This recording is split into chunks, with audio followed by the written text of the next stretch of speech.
ഓസ്ലർ എന്ന വലിയ വിജയത്തിന് ശേഷം നമ്മുടെ കൂടെ ഇന്ന് സിനിമാ പിടയിലുള്ളത് നമ്മുടെ സൈജി ചേട്ടനാണ്. സൈജി ചേട്ടാ, welcome to our show. Thank you. എന്താണ് വിശേഷം? നല്ല വിശേഷം. ഇപ്പോൾ പറഞ്ഞു തന്നെയാണ് വിശേഷം. ഓസ്ലർ ഗംഭീരമായിട്ട് ഓഡിയൻസ് ഏറ്റെടുത്തു. അതിൻ്റെ ഒരു വിജയത്തിൻ്റെ സന്തോഷത്തിലാണ് ഞങ്ങളുടെ മൊത്തം ടീം. ഓസ്ലർ നമ്മളെല്ലാവരും കണ്ടു, എല്ലാവർക്കും നല്ല അഭിപ്രായമാണ് പറയാനുള്ളത്. അടിപൊളി ഫിലിമാണ് എല്ലാവർക്കും. അപ്പോൾ എങ്ങനെയാണെങ്കിൽ ഇതിലോട്ട് എത്തിയെന്ന് പറഞ്ഞു? ഇതിലൂടെ ചാൻസ് ചോദിച്ചിട്ടാണ്. അത് ചാൻസ് ചോദിച്ചിട്ടാണ്. അത് ഞാൻ ഭയങ്കര ഗ്രൗണ്ടഡായിട്ട് പറയുന്നൊന്നുമല്ല. ഒറിജിനലി ചാൻസ് ചോദിച്ചിട്ട് തന്നെയാണ്. കുറേ നാളായിട്ട് ഈ സപ്പോർട്ടിംഗ് റോൾ ക്യാരക്ടേഴ്സ് എനിക്ക് വരുന്നില്ല. അപ്പോൾ എനിക്ക് കുറച്ച് ടെൻഷനായി. വരുന്നതെല്ലാം ലീഡ് റോൾസ് ചെയ്യാനുള്ള ടൈപ്പ് ഓഫ് സ്റ്റോറീസാണ്. ആൾക്കാർ കഥ പറയാൻ വേണ്ടി തന്നെ വിളിക്കുന്നതും ഒക്കെ ലീഡ് റോൾസ് ചെയ്യാൻ വേണ്ടിയിട്ടുള്ള ടൈപ്പ് ഓഫ് തിങ്സ്. ഞാൻ ഓർത്ത് ഇനിയിപ്പം എൻ്റെ മെയിൻ ഏരിയ എന്ന് വെച്ചാൽ നമ്മൾ സപ്പോർട്ടിംഗ് റോളാണല്ലോ. അപ്പോൾ ആ ഒരു ഏരിയ ആൾക്കാർ മറന്നു പോകണ്ടെന്ന് ഓർത്ത് ഞാൻ എൻ്റെ കൺസേൺ വിളിച്ചിട്ട് മിഥുനോട് പറഞ്ഞു.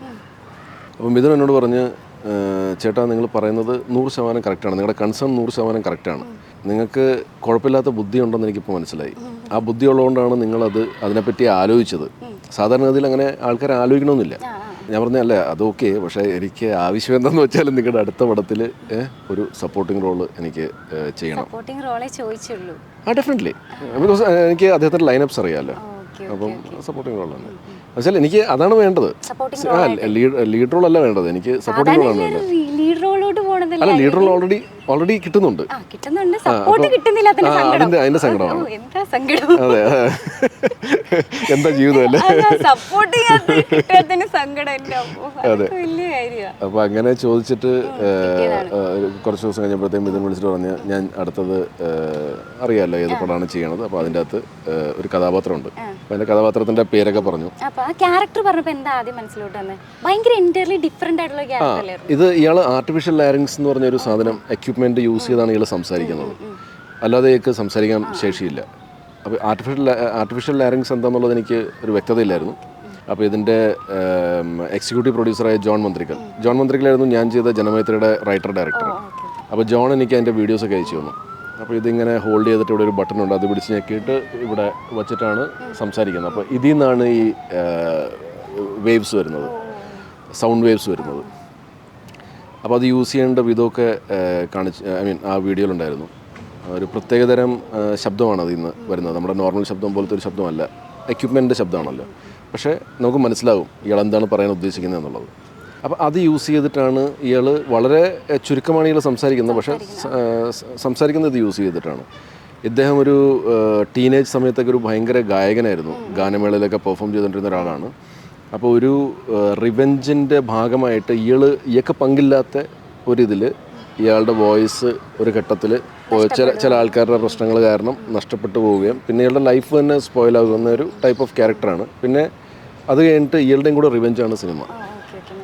സോ അത് ഭയങ്കര ഇൻട്രസ്റ്റിംഗ് സാധനമാണ്. ഭയങ്കര ചലഞ്ചിങ് ആയിട്ടുള്ള ഒരു ക്യാരക്ടറായിരുന്നു. ഇതുവരെ ചെയ്യാതെ എപ്പോഴും നമുക്ക് സൈജി ചേട്ടൻ എന്ന് പറയുമ്പോൾ ഒരു കോമഡിയാണ് എപ്പോഴും മൈൻഡിലോട്ട് വരുന്നത്. ഇത് തികച്ചും ഭയങ്കര ഡിഫറെന്റാ. അതാണ് നമ്മൾ ചോദിച്ച ചലഞ്ചിങ് ആയിരുന്നോ എന്നുള്ളത്. ഡെഫിനറ്റ്ലി ചാലഞ്ചിങ് എന്ന് പറഞ്ഞാൽ അത്ര ഭീകരമായിട്ട് ചാലഞ്ചിങ് ആയിരുന്നില്ല. സപ്പോർട്ടിംഗ് റോൾ ആഗ്രഹിച്ച് ചെന്നപ്പോൾ ഭയങ്കര ഡിഫറെന്റ് ആയിട്ടുള്ള, നമുക്ക് മേക്ക് ചെയ്യാൻ പറ്റുന്ന, ഇതുവരെ ചെയ്യാത്ത ഒരു ക്യാരക്ടർ തന്നു. അതെ.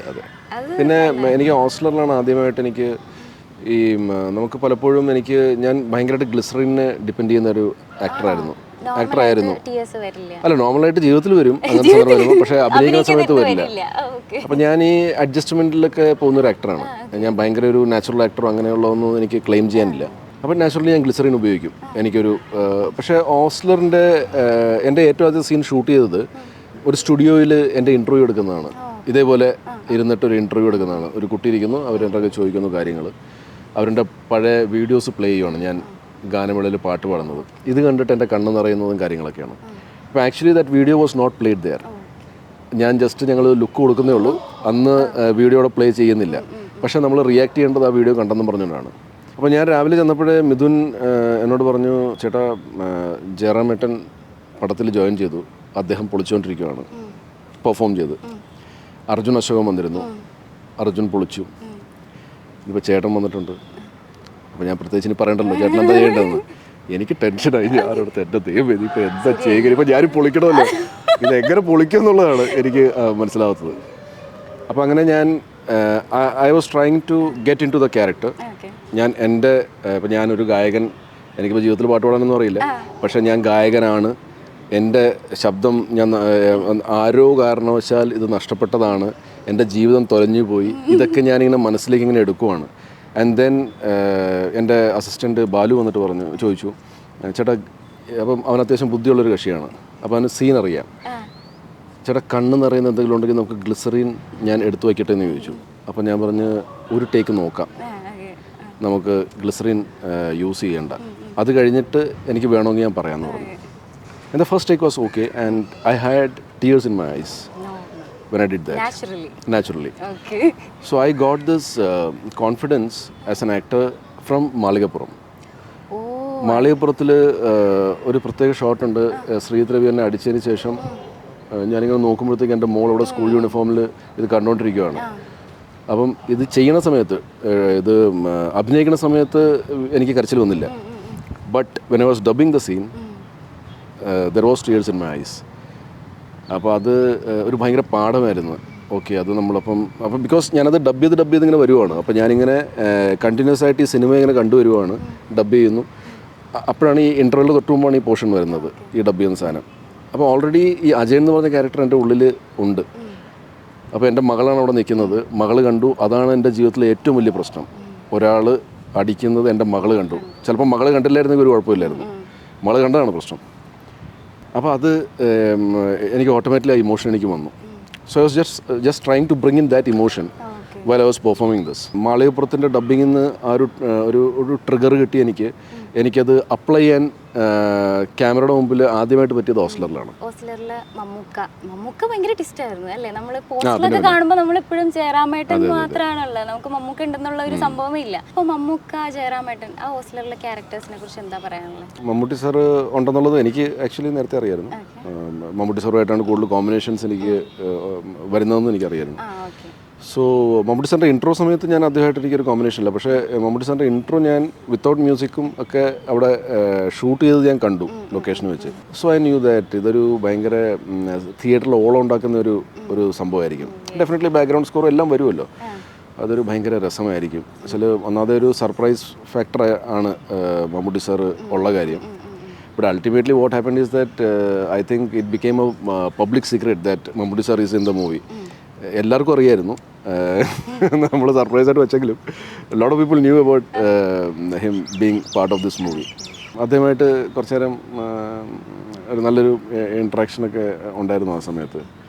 ആൻഡ് ജയറാമേട്ടനായിട്ട് ഞാൻ മേക്കപ്പ് മാനും പിന്നെ നോവൽ എന്ന് പറഞ്ഞൊരു സിനിമ ചെയ്തിരിക്കുന്നത്. അതിനുശേഷം പിന്നെ ഓസ്ലറാണ് ചെയ്യുന്നത്.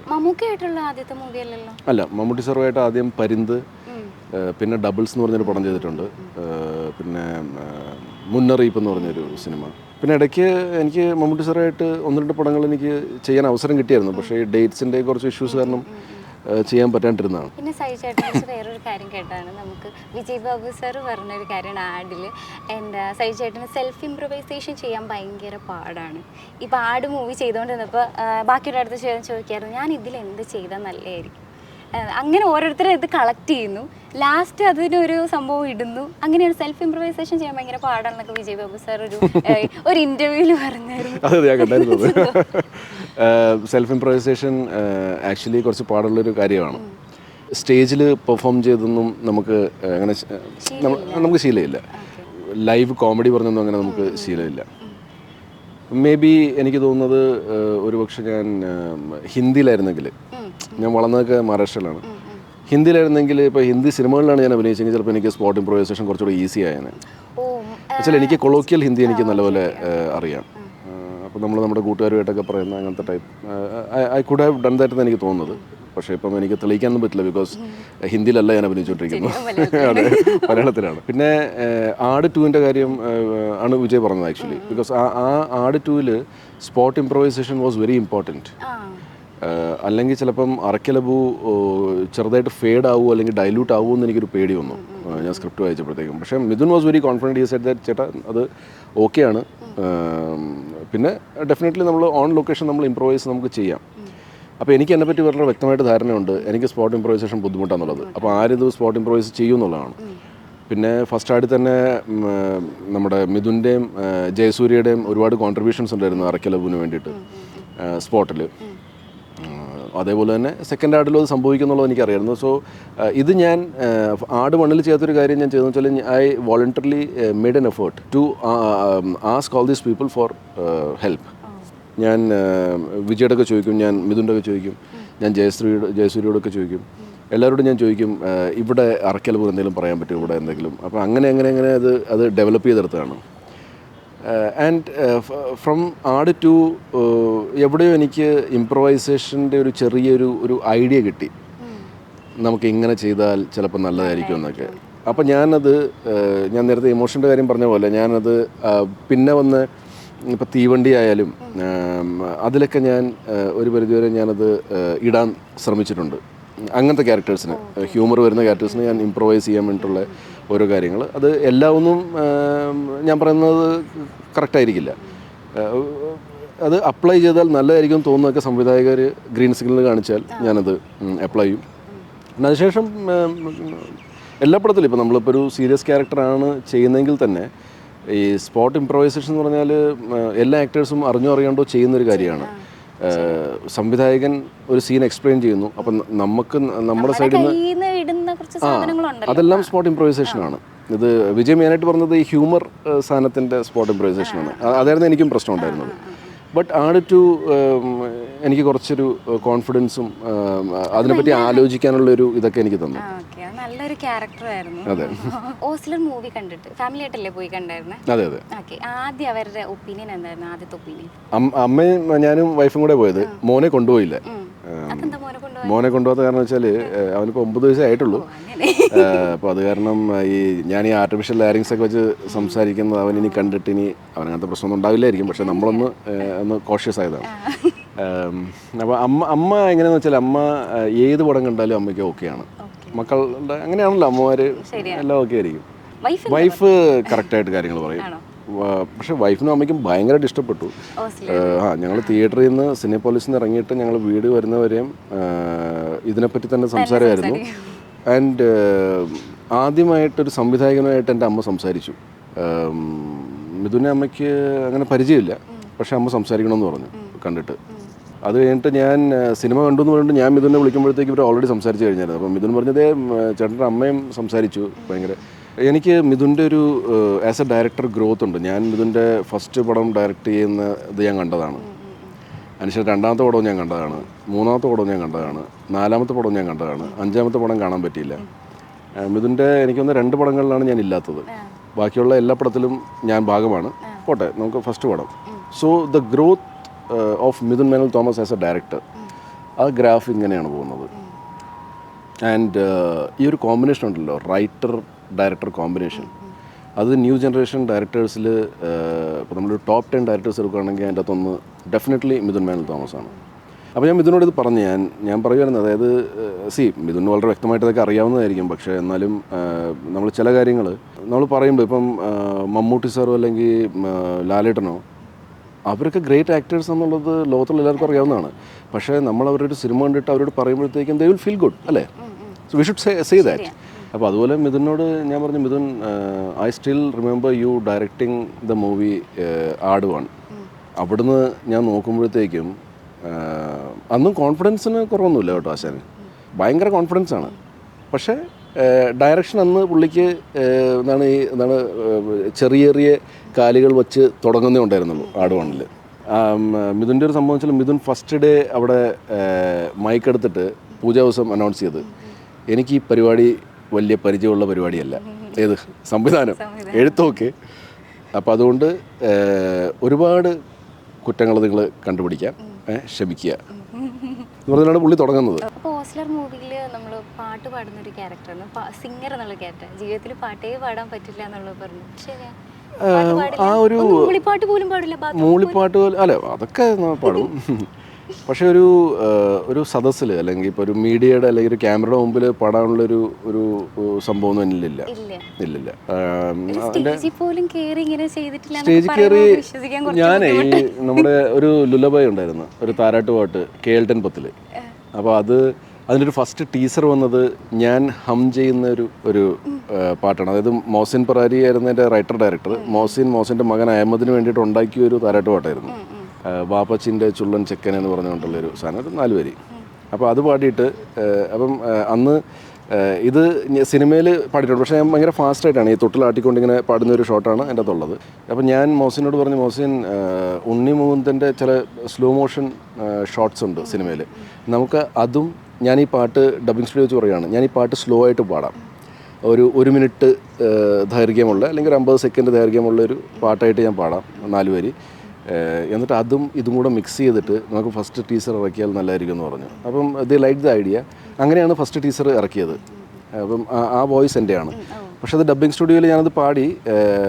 ബിജിപാൽ എന്തൊക്കെയോ അതിൻ്റെ അകത്ത് പരിപാടികൾ ചെയ്തിട്ടുണ്ട്. ഞാൻ അത്ര നല്ലപോലെ അല്ല പാടിയത്. പക്ഷെ അതിപ്പം ഔട്ട് കേൾക്കുമ്പോഴത്തേക്കും ഞാൻ തന്നെ നിർത്തിയത് ഞാൻ ഹം ചെയ്തതാണെന്നൊക്കെയുള്ളൊരു തോന്നൽ വരും. അപ്പോൾ ബിജിയുടെ ഞാൻ ചോദിച്ചു, ബിജി നിങ്ങൾ എന്തോ പരിപാടി ചെയ്തിട്ടുണ്ടല്ലേ? പുള്ളി എന്നെ സമാധാനിപ്പിക്കാനെന്ന് തോന്നുന്നു. പുള്ളി പറഞ്ഞു, ഇല്ല ഞാനൊന്നും ചെയ്തിട്ടില്ല, സൈജു പാടിയ പോലെ തന്നെയാണ് ഞാൻ ഉച്ചരിക്കണമെന്ന് പറഞ്ഞത്. I don't know. പക്ഷേ അതാണ് എൻ്റെ ഏക പ്ലേ ബാക്ക് സിംഗിങ്. ഇത് വന്ന ഉടനെ നമ്മുടെ റഫീഖ് റഹ്മാൻ എന്ന് പറഞ്ഞൊരു സിംഗറുണ്ട്. അപ്പോൾ ഇവരുടെ സിംഗേഴ്സിൻ്റെ ഒരു ക്രിക്കറ്റ് ടീമുണ്ട്. പുള്ളി എനിക്ക് message card, welcome to singers cricket team എന്ന്. ഇതിപ്പോൾ സിംഗറായല്ലോ. അതെ. പിന്നെ ഈ ഡയറക്ഷൻ ചെയ്യണം, ഡയറക്ഷനിലോട്ട് പോകണം, അങ്ങനെയുള്ള ആഗ്രഹമൊക്കെ തോന്നിയിട്ടുണ്ടോ? ഇപ്പൊ എന്തായാലും മൂവി, ആക്ടിങ്, ഇപ്പൊ ഡബിങ് ചെയ്തു, ഇപ്പൊ സിംഗിങ്ങും ആയി. അതെ, എല്ലാമായി. ഇനി ഡയറക്ഷൻ. അതെ, ഡയറക്ഷനും ക്യാമറയും എഡിറ്റിങ്ങും മേക്കപ്പും ആർട്ടും കൂടെ ഇനി പഠിക്കാനുള്ളൂ. ബാക്കി എല്ലാം പഠിച്ചു. പഠിച്ചിനി ഇറങ്ങണോ? ഇല്ല, സംവിധാനം എനിക്ക് വലിയ താല്പര്യമുള്ള ഒരു ഏരിയ അല്ല. എപ്പോഴും സക്സസ് ആയിട്ട് നമ്മൾ ഒരേ ലെവലിൽ പോവില്ല, ചെറിയൊരു ഡൗൺ ഒക്കെ വരും. ആ ഡൗൺ ആയിരിക്കുന്ന ടൈമിൽ ഫാമിലി അത് ബാധിച്ചിട്ടുണ്ടോ? എങ്ങനെയാ? ഫാമിലിയെ അങ്ങനെ ബാധിച്ചിട്ടൊന്നുമില്ല. അതിൻ്റെ കാരണം എന്ന് വെച്ചാൽ എൻ്റെ വൈഫ് വർക്കിംഗ് ആയിരുന്നു. അപ്പോൾ ഞാൻ ഇടയ്ക്ക് തമാശയ്ക്ക് പറയാറുണ്ട്, അതായത് ഞങ്ങൾ ഭാര്യയും ഭർത്താവിലും ഒരാളെ അറ്റ് എ ടൈം വർക്ക് ചെയ്യുള്ളൂ. എനിക്ക് സിനിമയില്ലാത്ത സമയത്ത് എൻ്റെ വൈഫ് എന്നെ പോറ്റി, എനിക്ക് സിനിമ ഉള്ളപ്പം വൈഫ് ബ്രേക്ക് എടുത്തു, ഞാൻ വൈഫിനെ പോറ്റുന്നു. അപ്പോൾ അങ്ങനെ ഒരു മ്യൂച്വൽ അണ്ടർസ്റ്റാൻഡിങ് പോയിരുന്നു. പിന്നെ കുറേ നാൾ എൻ്റെ ഫാദറിലോയുടെ ചിലവിൽ ഞാൻ ജീവിച്ചിട്ടുണ്ട്. ഒരു പ്രാവശ്യം പോലും എൻ്റെ ഫാദറിലോയോ മദറിലോയോ, ഞാൻ അവരോട് ആവശ്യമായിട്ടിരുന്നത്, ഒരു പ്രാവശ്യം പോലും എന്നോട് എന്താണ് നിൻ്റെ പരിപാടി, അപ്പോൾ എപ്പോഴും ഞാൻ വീട്ടിൽ കാണുമല്ലോ, ഷൂട്ടിങ് എനിക്ക് സിനിമകളൊന്നും ഇല്ല, ഒരു പ്രാവശ്യം പോലും നോട്ടം കൊണ്ടുപോലും അവരെന്നെ വേദനിപ്പിച്ചിട്ടില്ല. ഞാനിപ്പോൾ ഓർക്കുമായിരുന്നു, ഞാൻ ഇപ്പം എനിക്കൊരു മോളുണ്ട്.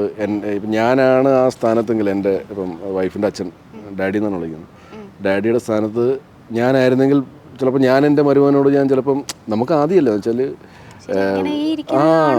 അതെ, ജോലിക്കൊന്നും പോകുന്നില്ല, അങ്ങനെയൊക്കെ ഉള്ളത്. So very grateful to my parents in law. അപ്പം അങ്ങനത്തെ ഒരു, പിന്നെ എന്തോ അനുവിൻ്റെ വൈഫിൻ്റെ അമ്മയ്ക്കും അച്ഛനും എന്നിൽ ഭയങ്കര കോൺഫിഡൻസ് ആയിരുന്നു, that he will do well. Trivandrum lodge റിലീസായ ദിവസം ഡാഡി അന്ന് ഇവിടെ നേവി ഹോസ്പിറ്റലിൽ, ഡാഡി കേണലായിരുന്നു ആർമിയിൽ, റിട്ടയർഡ് കേണലാണ്. അപ്പോൾ നേവി ഹോസ്പിറ്റലായിരുന്നു അഡ്മിറ്റ്, ജോണ്ടിസ് ആയിരുന്നു എൻ്റെ ഓർമ്മ. അപ്പോൾ ഡാഡി ബെഡ് റിഡൻ ആയിരുന്നു. അപ്പോൾ ഞാൻ ഇടയ്ക്ക് ബൈസ്റ്റാൻഡറായിട്ട് ഞാൻ രാത്രി കിടക്കാൻ പോകും. അപ്പോൾ അന്ന് ട്രിവാൻഡ്രം ലോഡ്ജ് റിലീസായ ദിവസം വൈകുന്നേരം ഞാൻ അപ്പോൾ ഡാഡിക്ക് ചെവി കുറച്ച് കുറവായിരുന്നു കേൾക്കുന്നത്, അത്യാവശ്യം പ്രായമുണ്ടായിരുന്നു. അപ്പോൾ ഞാൻ ഡാഡിയുടെ ചെവിയുടെ അടുത്ത് പോയിട്ട് ഞാൻ പറഞ്ഞു, ഡാഡി ഞാൻ രക്ഷപ്പെട്ടെന്ന് തോന്നുന്നു കേട്ടോ, പടം ഹിറ്റാണെന്ന് പറഞ്ഞു. അപ്പോൾ ഡാഡി എന്നെ ഇങ്ങനെ നോക്കിയിട്ട് പറഞ്ഞു, യു ആർ ഓൾവേസ് സേഫ്. അതായത് ഡാഡിക്ക് ഭയങ്കര കോൺഫിഡൻസ് ആയിരുന്നു. അതായത് നിനക്ക് ഇതുവരെയായിട്ട് എന്തായിരുന്നു പ്രശ്നം?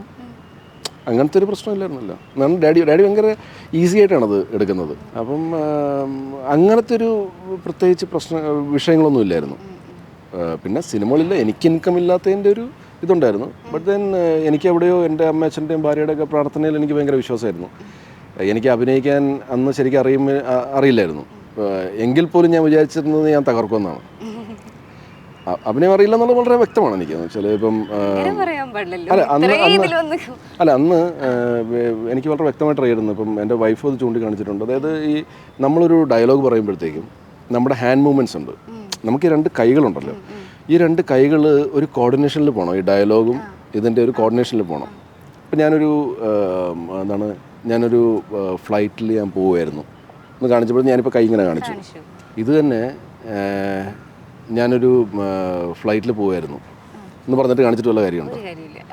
അപ്പോൾ ഇതിൻ്റെ ഒരു കോർഡിനേഷൻ ഉണ്ട്, ആ ടൈമിംഗ് ഉണ്ട്. ഇതൊക്കെ എൻ്റെ ഭയങ്കര പ്രശ്നമായിരുന്നു. യാ ബട്ട് എനിക്ക് ഒരു 2009 ഈ മുല്ല എന്ന് പറഞ്ഞ സിനിമ ലാലു സാറിൻ്റെ, സോഹൻ ചേട്ടൻ്റെ ഡബിൾസ്, VKPയുടെ കർമ്മയോഗി, ആ സമയത്ത് ഞാൻ ഭയങ്കര ബോധമായിരുന്നു എൻ്റെ കൈന് എന്താ ചെയ്യേണ്ടതെന്നുള്ളത്. അപ്പോൾ ചില ഷോർട്സിലൊക്കെ ഞാൻ കൈനെ പറ്റി ബോധർ ചെയ്യേണ്ട ഞാൻ അഭിനയിച്ചു എന്നൊക്കെ ഉള്ളത് പിന്നെ ഞാൻ മനസ്സിലാക്കുമ്പോഴത്തേക്കും എനിക്ക് ഭയങ്കര അപ്പോൾ കുറച്ച് പരിപാടികൾ കിട്ടുന്നുണ്ടോ നമുക്ക്, ഇനി എന്നാണോ ദൈവമേ മൊത്തം സിനിമ എനിക്ക് കൈനെ പറ്റി ബോധർ ചെയ്യാണ്ട് അഭിനയിക്കാൻ പറ്റുന്നതെന്നൊക്കെ ഒരു സാധനം. അപ്പം സോ അങ്ങനെ എക്സ്പീരിയൻസ് പ്രാക്ടീസ് കൊണ്ട്, അതായത് സിനിമയിൽ അഭിനയിച്ചിട്ടുള്ള പ്രാക്ടീസ്, അതിനെ നമ്മൾ കുറച്ച് പോളിഷ്ഡായിട്ട് പറഞ്ഞാൽ ഈ പ്രാക്ടീസിനെ എക്സ്പീരിയൻസ് എന്ന് പറയുന്നു. ഈ പ്രാക്ടീസ് അല്ലെങ്കിൽ എക്സ്പീരിയൻസ് കാരണം എനിക്ക് ഇവിടെ ഒന്ന് നിൽക്കാൻ പറ്റിയതാണ്. എല്ലാം പോളിഷ് ചെയ്തെടുത്തു. യാ